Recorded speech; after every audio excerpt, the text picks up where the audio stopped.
It was almost 3 in the morning. The ER hallways were silent.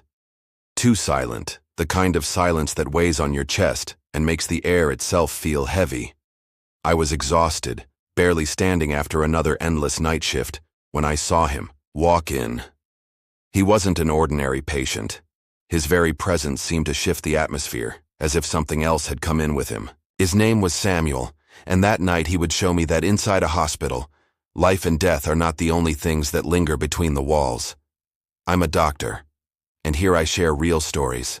Mine, my colleagues, nurses, and paramedics, people who've witnessed things that medicine can't always explain. Some stories are heartbreaking, others teach valuable lessons, and some simply chill you to the bone. Welcome to the channel. How could I forget that night in the emergency room? The corridors were quieter than usual, with that hollow echo you only hear when the night is about to die. I was drained, my mind foggy from hours of non-stop work, but the moment I saw him walk in, something inside me tightened. He wasn't just another patient. His presence seemed to disturb the very air around him. His name was Samuel. A man in his late 40s, tall, with dark circles that hollowed out his face and skin so pale, it looked like he hadn't seen sunlight in years. He didn't rush in, shouting like most people who come to the ER. No. He walked slowly, dragging his feet, eyes fixed on something I couldn't see. He approached me, and in a voice barely louder than a whisper, he said, "Doctor, I need help." It wasn't the plea of someone in physical pain. It was something else, something I couldn't name at the time. I took him into a cubicle and began the standard exam. His vital signs were relatively stable. No fever, no signs of intoxication, no obvious medical emergency. And yet, his body trembled, as if he were carrying an invisible weight. "What brings you here, Samuel?" I asked. He turned his gaze toward the darkest corner of the room. His breathing grew uneven. Then he smiled. But it wasn't a normal smile. It was unsettling, a strange blend of relief and terror. "Did you hear it?" he asked, eyes wide open. "Hear what?" I replied, trying to stay calm. "The laughter. My son's laughter." My hands froze. I stared at him, trying to figure out if this was a delusion or just a painful memory resurfacing. But his eyes, they weren't lying. Minutes later, he confessed his story. Years ago, Samuel had lost his son in an accident. A little boy, only 8 years old. His voice broke every time he mentioned him. But there was one detail he repeated over and over: the laughter. His son had a very peculiar way of laughing, a crystalline sound that always ended with a high-pitched squeal, almost as if it climbed into the impossible. A laugh that filled the house, the yard, the hallways, and according to Samuel, that laughter had never left him.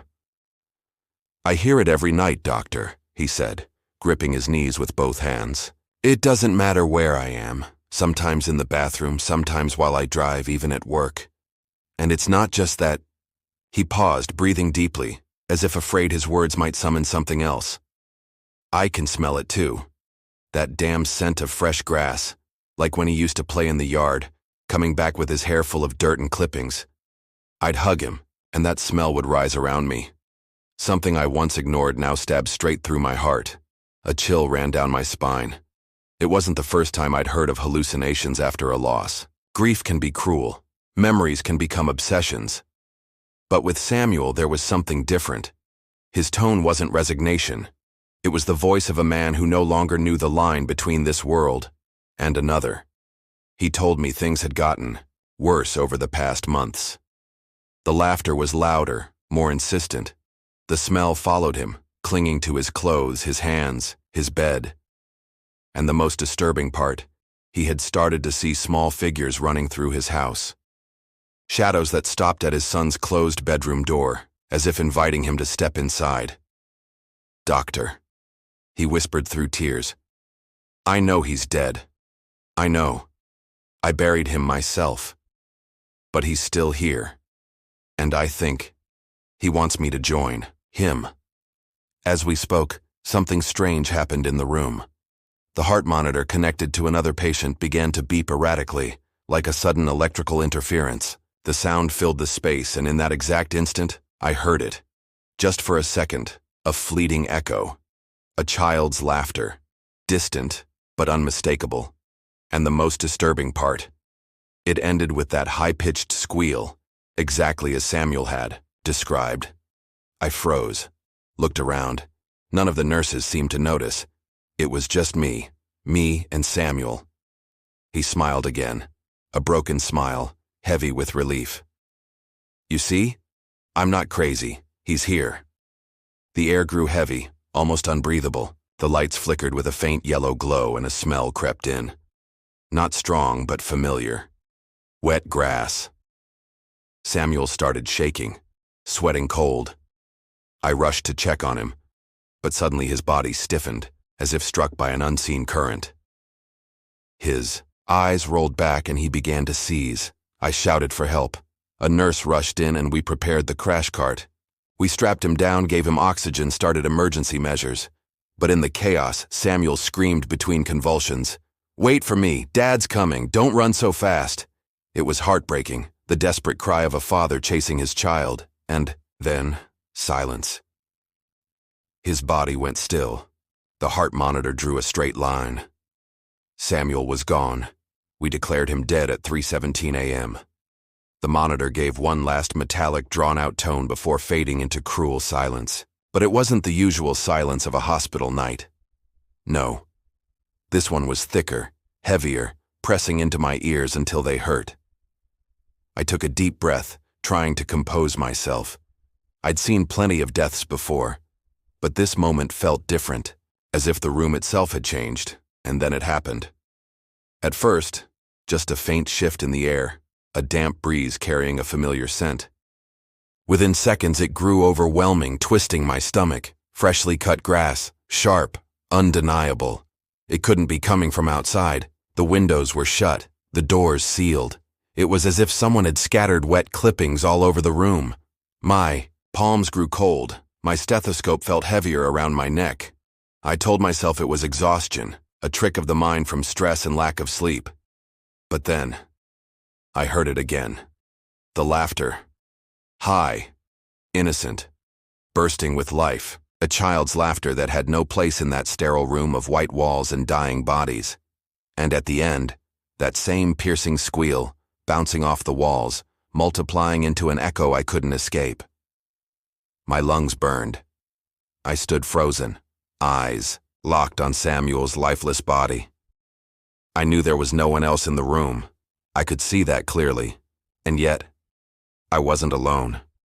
My gaze drifted toward the darkest corner, and I saw him. A small figure. A child. Still. Messy hair, as if strands of grass were still tangled in it.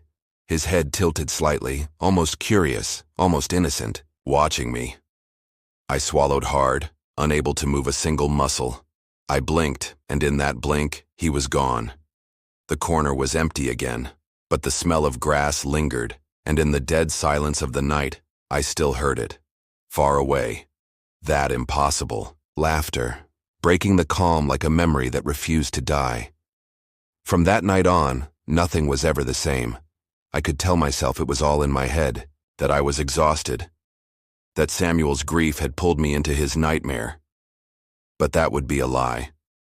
Because every time I walk into the ER at night, I smell that same damp grass. And some nights, when the hospital is completely silent, I hear it. A child's laughter. The laughter that never left. If you've ever lived through something like this, if you've felt a presence, a smell, or a sound you couldn't explain, share it in the comments. Your story might be the next one we tell here. I'm a doctor, and many of these stories are based on real events, my experiences, my colleagues, the nurses and paramedics who, just like me, have witnessed things science can't always explain. Don't forget to like, subscribe, and hit the notification bell for more stories like this. And remember, in the hallways of a hospital, not everything has a logical explanation.